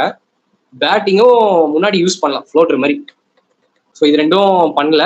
இதுதான் என்னோட அப்சர்வேஷனு. ஜிடி மேட்ச் என்னை பொறுத்த வரைக்கும் சென்னைக்கு ஜெயிக்க வாய்ப்பு இருக்குன்னு நான் சொல்லுவேன். ஜிடி மேட்ச் ஏன்னா லாஸ்ட் இயர் நம்ம வந்து அங்கே நல்லா பண்ணோம். டே கேமே நல்லா பண்ணோம். இதே மாதிரி நல்ல ஃபாஸ்ட் பாலர்ஸ் இருந்தாங்க. அப்போ பிரசித் கிருஷ்ணா, சிராஜ் எல்லாமே இருந்தாங்க. எனக்கு அந்த மேட்ச் ஜெயிச்சிருவாங்கன்னு தோணுது. ஏன்னா ஸ்பென்சர் ஜான்சனோட லென்த் அங்கே லீத்தலா இருக்கும். முகேஷ் சௌத்ரி, ஸ்பென்சர் ஜான்சன் போட்டாங்க லீத்தலா இருக்கும். 2 பேரையும் ட்ரபிள் பண்ணலாம். 2 பேருக்குமே வந்து அவங்களும் நம்மள மாதிரி தான் பேட்டிங் ஆடுவாங்க. சாய் சுதர்ஷனும் கில்லும். ஸோ நம்ம எப்படியோ அந்த கேம் வின் பண்ண வாய்ப்பு இருக்கு. அவங்க பேட்டிங் டாப் 3 காலி, டாப் 3 தூக்கிட்ட காலி. அது டாப் 2 கூட நான் டாப் 2 சொல்லுவேன்.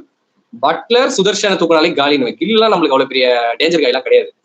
அவர் உடனே டக்குனு ஏதாவது ஷாட், ரேர் ஷாட் ஆடி போயிடுவார். அவர் T20 கேம் அவர் பத்தி தெரிஞ்சிச்சு இந்தியா கிடக்குது. சுதர்ஷன் பட்லருக்கு மட்டும் பிளானோட வரணும்.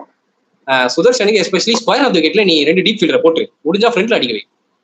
ஸ்ட்ராங் ஏரியா என்னது இப்படி சினிக்கி விட்டு ஒரு 4 அடிக்கிறது. ஸோ பின்னாடி அமர்லா ஃபீல்டர் வச்சுட்டு ஹார்ட் லென்ஸ் போடுங்க. ஏர்லியானே ட்ரை பண்ணுங்க. மேலே போடுங்க ஹார்ட் பால் ட்ரை பண்ணி மிக்ஸ் பண்ணி அந்த பிளானோட வந்தா ஜெயிச்சிருவாங்க. பட்லருக்கு அந்த ஸ்கூப் அடிப்பாரு. ஸ்கூப் ஷாட் அங்கே ஒரு ஃபீல்டர் ஸ்ட்ரெயிட்டாவே வச்சிருங்க. அவருக்கு எல்லா பாலும் வைங்கன்ற அந்த ஃபீல்டை. அப்போ என்னதான் ஷாட் ஆறாருன்னு பார்க்கலாம். ஏன்னா ஸ்ட்ரெயிட் வந்து கிரவுண்ட் ஆடும்போது பேட் திரும்பிடுது அவருக்கு. அந்த இது ட்ரை பண்ணுவாங்கன்னு நினைக்கிறேன் சென்னை. எனக்கு தெரிஞ்சு இவங்க ஜிடி கேம் ஈஸியாக இருக்கும்னு தோணுது. எனக்கு தெரிஞ்சு அவங்க வந்து யாரா எங்களுக்கு பிளேயர்ஸ்லாம் போயிட்டோம், நாங்கள் நத்திங் டு லூஸ், ஏதாவது பிளேயர்ஸ்லாம் சான்ஸ் கொடுத்தாங்கன்னா சென்னைக்கு ஒரு ஓசி மேட்ச் மாட்டிக்கும். எஸ்ஆர்எச் மேட்ச் ஜெயிச்சிட்டாங்கன்னா கன்ஃபார்ம் பண்ணிடலாம். எனக்கு தெரிஞ்சு நீ என்ன நினைக்கிறேன்? எஸ்ஆர்எச் மேட்ச் ஜெயிக்க முடியுமா? உங்களோட ப்ரெடிக்ஷன்?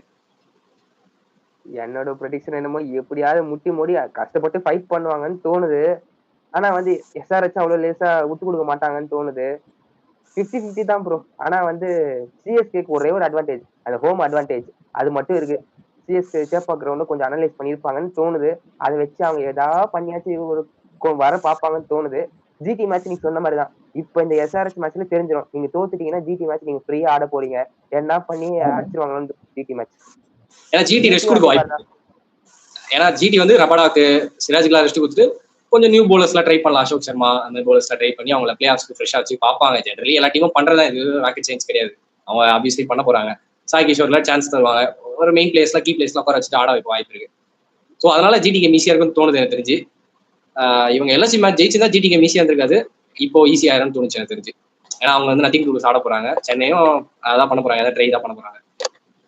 ஸோ இப்போ சொல்லி சென்னை பிளே ஆஃப்ஸ் போவாங்களா போக மாட்டாங்களா? எனக்கு சான்ஸ் கம்மி ப்ரோ சென்னைக்கு. ஓகே ஓகே, நான் ஒரு போல்டான ப்ரெடிக்ஷன் சொல்றேன். சென்னை போவாங்கன்ட்டு சொல்றேன். போறாங்களா பார்க்கலாம். போறோம்னா நீங்க கமெண்ட்ல சொல்லுங்க, கமெண்ட்ல போட்டு விடுங்க ஒரு ப்ரெடிக்ஷன் சரியில்லைன்ட்டு. எனக்கு தெரிஞ்சு சென்னை போவாங்கன்னு தோணுது. நெக்ஸ்ட் மேட்ச் மட்டும் ஒரு 220 230 அடிச்சா எஸ்ஆர்எச் வி கேன் பீட். நல்லா ஃபாஸ்ட் பவுலிங் போட்டு, ஏன்னா ஜான்சன் சௌத்ரி நல்லா போடுறாங்க. அவங்க அப்படியே ஆன் தி டாட் முடிச்சுட்டு last over of the powerplay மட்டும் ஏகே எடுத்துட்டு வந்தா கரெக்டா இருக்கும்னு தோணுது. ஏகே முன்னாடி யூஸ் பண்ற லாஸ்ட் ஒரு எண்ட் ஆஃப் தி ஒரு பவர் பிளேல யூஸ் பண்ணிட்டு பண்ண கரெக்டா இருக்கும்னு தோணுது. ஏன்னா ஜான்சனோட லென்த் நல்லா இருக்கு, அதை வச்சு நான் சொல்றேன். ஓகே, நான் சென்னை ஜெயிப்பாங்கன்ட்டு, சென்னை பிளே ஆஃப்ஸ் போவாங்கன்னு சொல்லியிருக்கேன். தவன் வந்து பிளே ஆஃப்ஸ் போக மாட்டாங்கன்னு சொல்லியிருக்காரு. யாரோட இது வந்து ப்ரெடிக்ஷன் கட் ஆகுதுன்னு பார்க்கலாம். வியூவர்ஸ் உங்க ப்ரெடிக்ஷன் போட்டுருங்க. மற்ற டீம் தோட்டாதான் வந்து நீங்க உள்ள போற மாதிரி நிலைமை இருக்கிறதுனால சொல்றேன். நான் சிஎஸ்கே வந்து மோசமா பர்ஃபார்ம் பண்ணுவாங்க அதனாலதான் போக மாட்டாங்க நான் ஒன்னும் சொல்லல. மற்ற டீம் நீங்க தோத்தாதான் வந்து நீங்க உங்களுக்கு ஒரு சான்ஸ் இருக்குன்ற போது அது உங்களுக்கு ஒரு மைனஸ் தான் வந்து. ஏன்னா அவங்க தோக்கணும்னு யாரும் ஆட மாட்டாங்க. உங்களுக்காக நீங்க உள்ள போங்கப்பா நாங்க தோத்துக்கிறோம் உங்களுக்காக அப்படின்னு யாரும் ஆட மாட்டாங்க. அதனாலதான் நான் சொல்றேன் சிஎஸ்கே கொஞ்சம் சான்ஸ் கம்மியா இருக்குன்னு நான் சொல்றேன். மற்றபடி பர்ஃபார்மன்ஸ் கம்மியா பண்ண மாட்டாங்கன்னு நான் சொல்றேன். ஓகே ஓகே, அவர் ஃபைனல் தாட்ஸ் அவர் சொல்லிட்டாரு. எனக்கு வந்து சென்னை போவாங்க, பிளே ஆஃப்ஸ் போவாங்கன்னு சொல்றேன். அவர் போக மாட்டாங்கன்னு சொல்றாரு. நீங்க வியூவர்ஸ் நீங்க உங்களோட கமெண்ட் சொல்லுங்க. சென்னை பிளே ஆஃப்ஸ் போக வாய்ப்பு இருக்கா? 2 கேம் 2 ஜெயிச்சா மேக்ஸிமம் 16 போகலாம். போவாங்களா அப்படின்ட்டு நம்ம பொறுத்து தான் பார்க்கணும். இந்த வீடியோ உங்களுக்கு பிடிச்சிருக்குன்னு நினைக்கிறேன். பிடிச்சிருந்தா லைக் பண்ணுங்க, உங்க ஃப்ரெண்ட்ஸ்க்கு ஷேர் பண்ணுங்க. இந்த மாதிரி நல்ல கண்டென்ட்ஸ்லாம் எடுத்துட்டு வர பார்ப்போம் நாங்கள். சைனிங் ஆஃப் தவன், கார்த்திக்.